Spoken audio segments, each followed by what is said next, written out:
Welcome back to my YouTube channel 90s life in motion. ഇന്ന് ഞാനിവിടെ ഒരു ഞണ്ട് കറിയും ഒരു നെയ്ച്ചോറുമാണ് തയ്യാറാക്കാൻ പോകുന്നത്. നെയ്ച്ചോറ് അതാ ഗീ റൈസ് നിങ്ങൾക്ക് എല്ലാവർക്കും അറിയാമല്ലോ. അപ്പോൾ അതിന് നമുക്ക് നെയ്ച്ചോറ് ഉണ്ടാക്കാം. അതിനായിട്ട് ആദ്യം വെള്ളത്തിൽ സ്പൈസസ് ഇട്ട് വേവിച്ച് അതിലേക്ക് കുതിർത്തിട്ട് അരിയിട്ട് വേവിച്ച് മാറ്റുക. പിന്നെ ഞണ്ട് കറി ഉണ്ടാക്കാൻ വേണ്ടിയിട്ട് ഇഞ്ചി വെളുത്തുള്ളി പേസ്റ്റ് ഇങ്ങനെ ഒരു ചട്ടി വെച്ച് അത് വഴറ്റിയെടുക്കുക.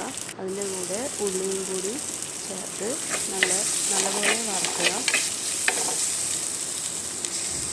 ചെറുങ്ങനെ വാടി വരുമ്പോഴത്തേക്ക് പച്ചത്തക്കാളി അതിലേക്ക് മുറിച്ച് ചേർത്ത് കുറച്ച് കറിവേപ്പിലയും കൂടി ചേർക്കേണ്ടതാണ്. ചെറു തീയിൽ വെച്ച് നല്ലതുപോലെ വഴറ്റിയെടുക്കണം. അതിനുശേഷം ഒരു സ്പൂൺ കാശ്മീരി മുളക് പൊടിയും ഒരു സ്പൂൺ മഞ്ഞൾപ്പൊടിയും ചേർക്കുക. ഇത് കുട്ടികളാണെങ്കിൽ എരിവ് പറ്റില്ല എങ്കിൽ മാത്രമാണ് നിങ്ങൾക്ക് കാശ്മീരി മുളക് പൊടി ചേർക്കാം. ഒരു കളറും കിട്ടും. ആവശ്യത്തിന് ഉപ്പും ചേർത്ത് നല്ലപോലെ വഴറ്റിയെടുക്കുക ചെറു തീയിൽ വെച്ച്. അതിനുശേഷം നിങ്ങൾ ഓൾറെഡി പ്രിപ്പയർ ആക്കി വെച്ച തേങ്ങ വറുത്ത് വെച്ചതുണ്ടെങ്കിൽ അത് ഗ്രൈൻഡറിൽ അരച്ച് വെക്കാവുന്നതാണ്. ഇതിൻ്റെ കൂടെ നന്നാക്കിയെടുത്ത ക്രാബും കൂടി ആഡ് ചെയ്യാം. അതിനുശേഷം അരച്ച് വെച്ച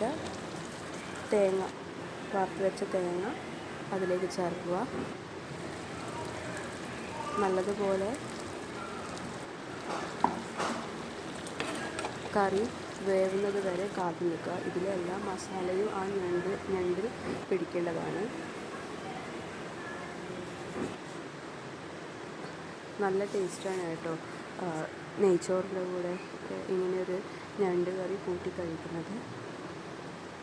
മഴ സമയത്തും കുട്ടികൾക്കും ഒക്കെ നല്ല ഇഷ്ടപ്പെട്ട ഒരു വിഭവമാകും ഞണ്ട് കറിയും നെയ്ച്ചോറും. ഞണ്ട് വൃത്തിയാക്കാനുള്ളൊരു ചെറിയൊരു ടൈം മാത്രമേ മാറ്റി വെക്കുള്ളൂ. പക്ഷേ അത് കഴിക്കാനും ഒക്കെ നല്ല ഒരു ടേസ്റ്റാണ്.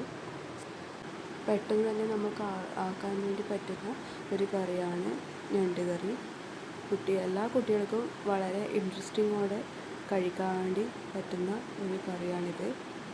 മക്കൾ സ്കൂൾ വിട്ട് വരുമ്പോൾ അവർക്ക് ഇങ്ങനെയൊരു കറി കൊടുത്താൽ ചോറൊക്കെ നല്ലപോലെ കഴിക്കും. എല്ലാവരും ഒന്ന് ട്രൈ ചെയ്ത് ഒന്ന് നോക്കുക കേട്ടോ. അഭിപ്രായങ്ങൾ പറയാം.